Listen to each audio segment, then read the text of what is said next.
नमस्कार बच्चों, मैं आपकी हिंदी की अध्यापिका दर्शना। बच्चों, आज हम इस वीडियो के माध्यम से हिंदी उत्कर्ष कक्षा 8वीं का पाठ संख्या 10, पाठ का नाम है कृष्ण ज्ञान। ये एक कविता है जिसका एक्सप्लेनेशन जो है वो मैंने लास्ट वीडियो जो डाली थी उसमें डाल रखा है, आप देख सकते हैं। फर्स्ट पार्ट रहता है, पार्ट 1 जो है वो रहता है हमारा एक्सप्लेनेशन का, और पार्ट 2 जो आता है वो क्वेश्चन आंसर का। तो ये बहुत ही अच्छी कविता है कृष्ण ज्ञान। इसमें कृष्ण जी के बारे में बताया है कि किस प्रकार से है उनकी सुंदरता जो है वो कैसे हमें लुभाती है। तो आप सब ने कविता नहीं देखी है एक्सप्लेनेशन तो जाकर देख लीजिए। आज हम करेंगे क्वेश्चन आंसर। तो आइए शुरू करते हैं। अभ्यास पाठ चर्चा है ये कि बताइए कि प्रश्न उत्तर कवित्त में किसको बुलाया जा रहा है, यानी कि कविता जो है उसमें किसको बुलाया जा रहा है। तो किसको बुलाया जा रहा है, तो कवित्त में गोपियाँ कृष्ण को बुला रही हैं। गोपियाँ जो हैं कृष्ण जी की सुंदरता के बारे में एक्सप्लेन करती हैं और उनको बुला रही हैं। उनके बहाने भक्त भगवान को बुला रहा है, ठीक है, क्योंकि ये रसखान जी ने लिखी है कृष्ण ज्ञान, और भक्तों के माध्यम से कि भगवान को कैसे बुलाया जाता है वही सब इसमें गुणगान किया गया है। दूसरा है कवित्त में सांवरे को किन नामों से बुलाया गया है, यानी कि सांवरा कौन, कृष्ण जी को किन किन नामों से बुलाया गया है। मोहन और किस नाम से बुलाया गया है, ये सुजान, बनवारी, नंद किशोर, चित्तचोर, मुकुटधारी और बंसी वाले आदि नामों से बुलाया गया है, ठीक है। आगे है तीसरा प्रश्न, स्वैया में कौन किसका गान कर रहा है। तो ये स्वैया में कवि रसखान कृष्ण की अद्भुत लीला का गान कर रहे हैं, ठीक है। कृष्ण जी की अद्भुत लीला यानी कि कितनी उनकी सुंदरता है, क्या उनके भाव हैं, किस प्रकार से वो हमारी रक्षा करते हैं, इन सब का गुणगान जो है वो इस कविता में किया गया है। छोहरियाँ से कवि का क्या संकेत किस ओर है, तो आप कमेंट में बताओ, आपको पता है छोहरी किसको बोलते हैं। तो बच्चों छोहरियाँ यानी कि छोहरी, जैसे कि मेरा जो स्टेट है, मैं हरियाणा से हूँ, तो हरियाणा में लड़की को छोरी बोलते हैं, ठीक है। ये छोरी ऐसे क्यों कर रही है, ठीक है। तो यहाँ पर भी लड़कियाँ कौन हैं, गोपियाँ। तो छोहरियाँ का कवि का किस ओर संकेत है। छोहरियाँ से कवि का संकेत ब्रिज की ग्वालिनों की ओर हैं, जो कि गौवे चरा रही हैं जो लड़कियाँ, उनकी ओर है, ठीक है। आगे बढ़ते हैं। लिखित कुछ शब्दों में लिखना है ये। बांसुरी बजाई तनु तपन सियाऊ रे में कौन सा अलंकार है, ठीक है। तनु और तपन ये दोनों पहला अक्षर क्या है, मिल रहा है एक ही वर्ण की, जहां पर भी बार बार आवर्ती होती है वो क्या होता है, अनुप्रास अलंकार होता है, ठीक है। तो बांसुरी बजाई, तो यहाँ पर ब और ब की आवर्ती है, ठीक है। आवर्ती यानी कि बार बार आना, पहला अक्षर देखा जाएगा इसमें, पहला वर्ण जो है उसकी बार बार आवर्ती होना, बार बार आना क्या है, अनुप्रास अलंकार। अगर शब्द ही बार बार आ रहा है, जैसे कनक नकटे सो गुनी मादुक्ता अधिकाए, तो कनक कनक दोनों आ रहे हैं जिनका अर्थ अलग है, वो पुनरुक्ति प्रकाश हो जाएगा। तो यहाँ पर ओनली पहला वर्ण मिल रहा है, बांसुरी का ब, बजाई का भी ब, तनु का त और तपन का भी त। तो यहाँ पर क्या हो गया, अनुप्रास अलंकार। दूसरा प्रश्न है, श्री कृष्ण को अपने कुंज में बुलाकर कवि क्या करना चाहते हैं। तो यहाँ पर देखिए, श्री कृष्ण को अपने कुंज में बुलाकर कवि उनकी वंशी की यानी कि बांसुरी तो श्री कृष्ण जी बजाते ही हैं, हमें पता ही है, मीठी तान सुनना चाहते हैं। तान मतलब मीठी धुन, बांसुरी की धुन सुनना चाहते हैं। आगे है, चीर की चटक का क्या अर्थ है। तो चीर क्या होता है बच्चों, चीर होता है कपड़ा वस्त्र, चटक मतलब उसका की जो सुंदरता है, चमकीला, ठीक है। तो चीर की चटक का अर्थ है चमकीले पीताम्बर। पीताम्बर मतलब पीले अंबर, पीले वस्त्र। ये श्री कृष्ण जी के वस्त्रों को क्या बोला जाता है, पीताम्बर, चमकीले पीताम्बर। ठीक है। और नारद और व्यास का उल्लेख क्यों आया है? आप ध्यानपूर्वक ये वीडियो सुनोगे ना, ध्यानपूर्वक ध्यान लगाकर, अगर इसको चला के भी छोड़ दोगे, सुनोगे भी ना, तो भी आपको अच्छे से है ना एक क्वेश्चन आंसर याद हो जाएंगे। तो इसलिए आप अच्छे से ध्यानपूर्वक सुना करो ताकि आपको याद हो जाए। आप ऐसे स्किप कर करके देखते हो ना, उससे आपके मन में वो मैं समझाती हूँ, अर्थ जो समझाती हूँ वो ध्यानपूर्वक बैठता नहीं है और कॉपी कर लेते हो। तो इसलिए सुना करो ताकि एक एक शब्द, जो कठिन शब्द आते हैं, उनका अर्थ आपको समझ आ जाए। ठीक है। नारद और व्यास का उल्लेख क्यों आया है इस कविता में? नारद और व्यास का भी जिक्र है, आपने सुना ही होगा।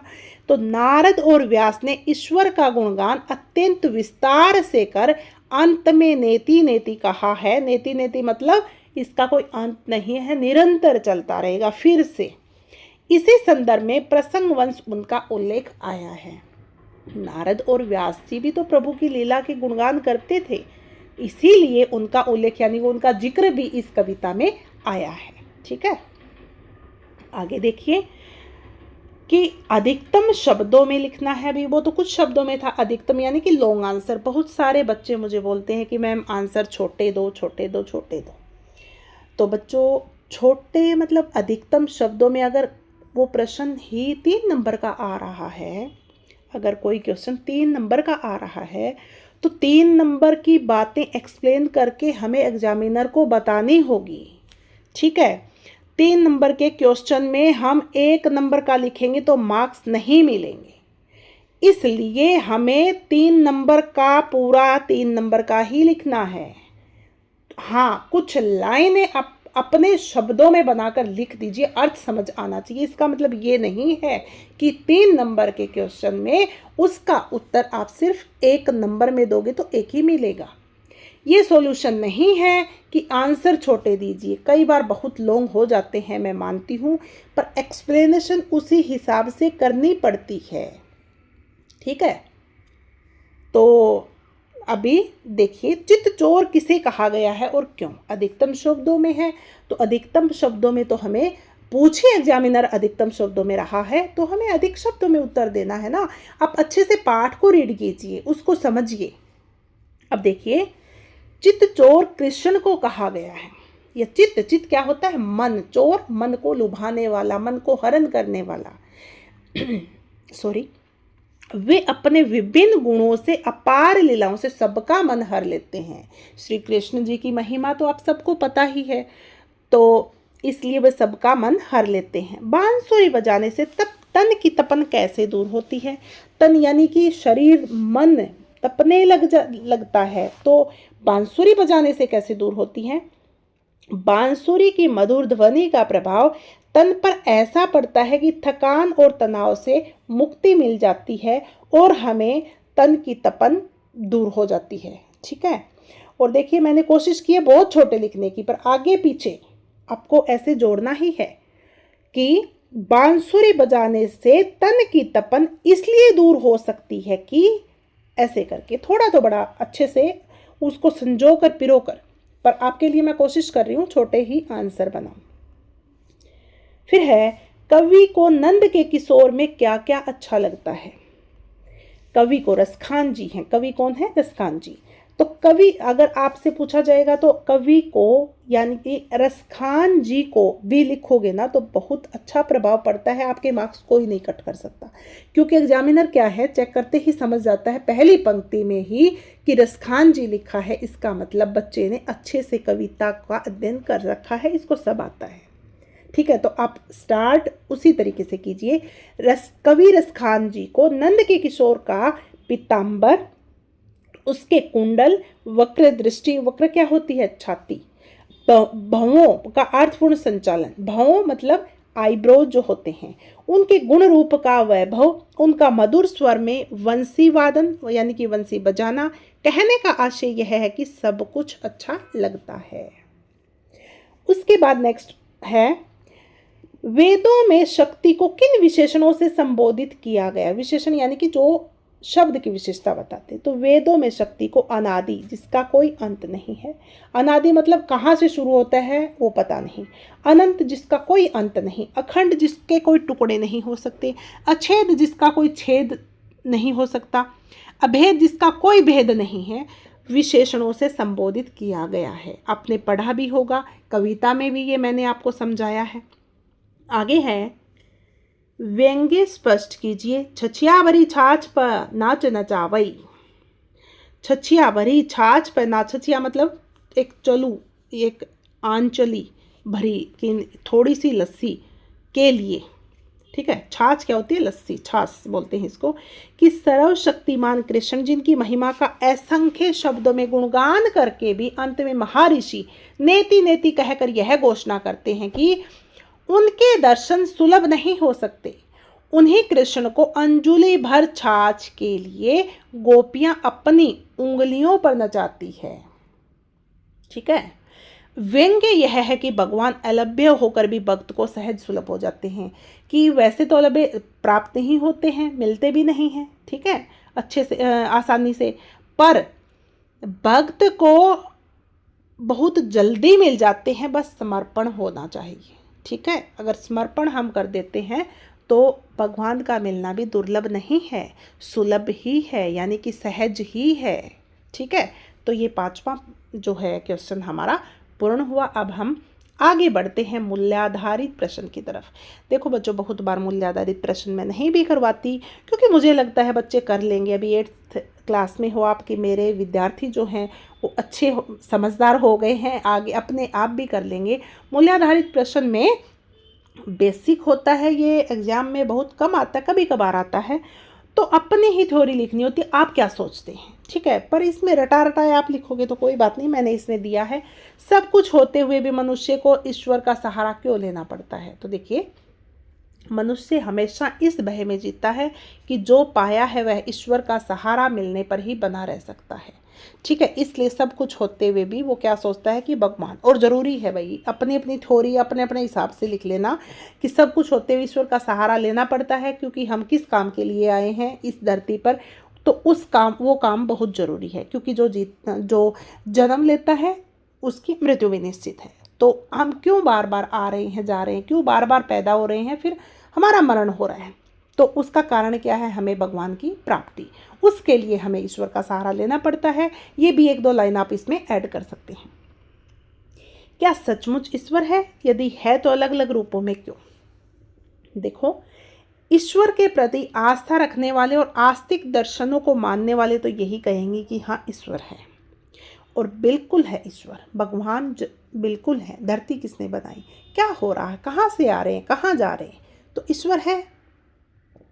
ईश्वर का एहसास तो हर पल हर किसी को होता है, वह अलग अलग रूपों में इसलिए है क्योंकि जाकी रही भावना जैसी, प्रभु मूर्ति देखी थी न जैसी, कि हम जैसा सोचेंगे, जैसा समझेंगे, जैसी भगवान की आकृति बनाएंगे हमारे लिए वही भगवान हो जाती है, ठीक है। तो जैसी जिसकी भावना होती है उसके लिए वैसा ही है, पर यह सच है कि ईश्वर है, ठीक है। ये मूल्याधारित प्रश्न पूर्ण हुए, 2 दिए थे इसमें। आगे है भाषा ज्ञान। पर्यायवाची शब्द लिखने हैं। पर्यायवाची शब्द सभी, यानी कि उनका अर्थ जो होता है सेम होता है, शब्द अलग अलग होते हैं। चीर, चीर क्या होता है वैसे? वस्त्र, कपड़ा, ठीक है। फिर उसके बाद है नव, नया, नवीन। मोहन, कृष्ण, मुरलीधर। मोर, मयूर, शिखी। गणेश, लंबोदर, गजानन। महेश, शिव, शंकर, ठीक है। अब आगे बढ़ते हैं। इन शब्दों का शब्दकोशीय मानक रूप लिखिए। कि आँखें, मानक यानी कि इनका मूल रूप क्या है? आँखें किसको बोला गया? आँखें। तनु, तन। गुण, गुण। अश्रु, आंसू। किशोर, किशोर। वारे, वाले। प्यारे, प्यारे। शेष, शेष। दिनेश, दिनेश, ठीक है। इनका मानक रूप लिख लिया, और इस कविता में इन शब्दों का प्रयोग हुआ है, इसलिए इनका अर्थ जरूरी था। तो बच्चों, आज के लिए इस वीडियो में हम इतना ही करेंगे। तो आप सबको बहुत हेल्प मिली होगी, आपने समझा, और क्वेश्चन आंसर भी आपके कंप्लीट हो गए। तो अगर वीडियो पसंद आई तो लाइक ज़रूर कर दिया करो। आपका एक लाइक जो है वो मेरे लिए कॉम्प्लीमेंट है। अगर पसंद आई लाइक कर दीजिए, आपकी हेल्प मिली है तो शेयर कर लीजिए। आप बहुत सारे बच्चे ऐसे होते हैं जिनको नोट्स नहीं मिलते, तो बोल दीजिए कि हाँ इस चैनल पर जाइए और सब्सक्राइब कर लीजिए। हिंदी उत्कर्ष कक्षा 8वीं 6 to 8 की सभी वीडियोज़ इस पर आने वाली हैं। हिंदी गुंजन का मैंने सब सिलेबस इसमें करवा रखा है। तो आज के लिए हम इतना ही करेंगे। तो आप सभी का बहुत बहुत धन्यवाद। नमस्कार।